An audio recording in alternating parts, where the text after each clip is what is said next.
এখানে সবগুলো করছো? হ্যাঁ, আমি তো এটা পরীক্ষার মধ্যে এটা হুবহু এটা ফটোকপি করে দিয়ে দিচ্ছি, হুবহু এটা ফটোকপি করে দিয়ে দিচ্ছি।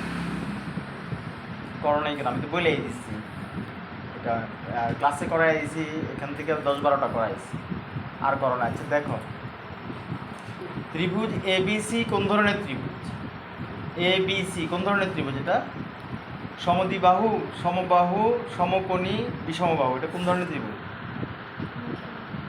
কেন? একটা কোণ সমকোণ হলে সমকোণী ত্রিভুজ।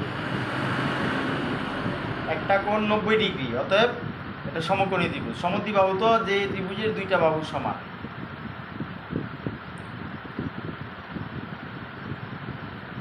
এসি বাহুকে কি বলা হয়? এসি বাহুকে কি বলে? কি বলে? হ্যাঁ, একটা লম্ব একটা ভূমি, এটা হলো অতিভুজ। এসি বাহুকে অতিভুজ বলা হয়, ঠিক আছে? সমকোণী ত্রিভুজের সূক্ষ্মকোণ পরস্পর কিরূপ? সমকোণী ত্রিভুজের এই যে সূক্ষ্মকোণগুলো আছে, সূক্ষ্মকোণগুলা কেমন হয়? সূক্ষ্মকোণ পরস্পর কেমন হয়? সমান হয়, সমান্তরাল হয়, পূরক হয়, সম্পূরক হয়? কেমন হয়?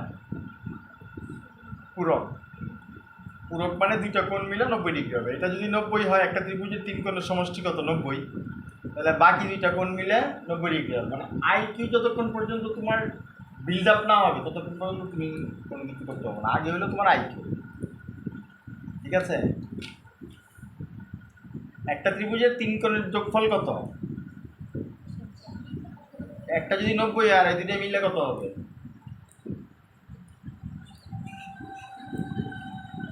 90 দুগুণে 180 না, 9 দুগুণে 18। তাহলে ওই দুইটাই মিলে কত হবে? 90 ডিগ্রি হবে। 90 আর 90 যোগ করলে কত? 180। তো একটা 90, তাহলে ওই দুইটার যোগফল কত হবে? কেন?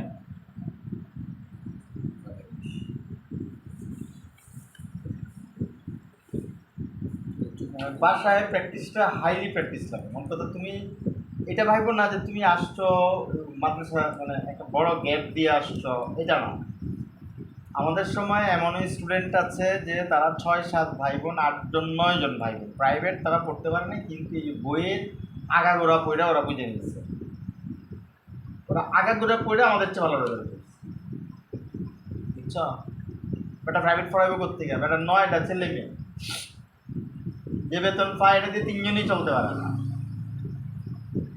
বইয়ে তো অনেক কিছু পড়ার আছে, আর নিজের আগ্রহ না থাকলে তো পড়তে পারো না। এই যে ত্রিভুজ, এই ত্রিভুজ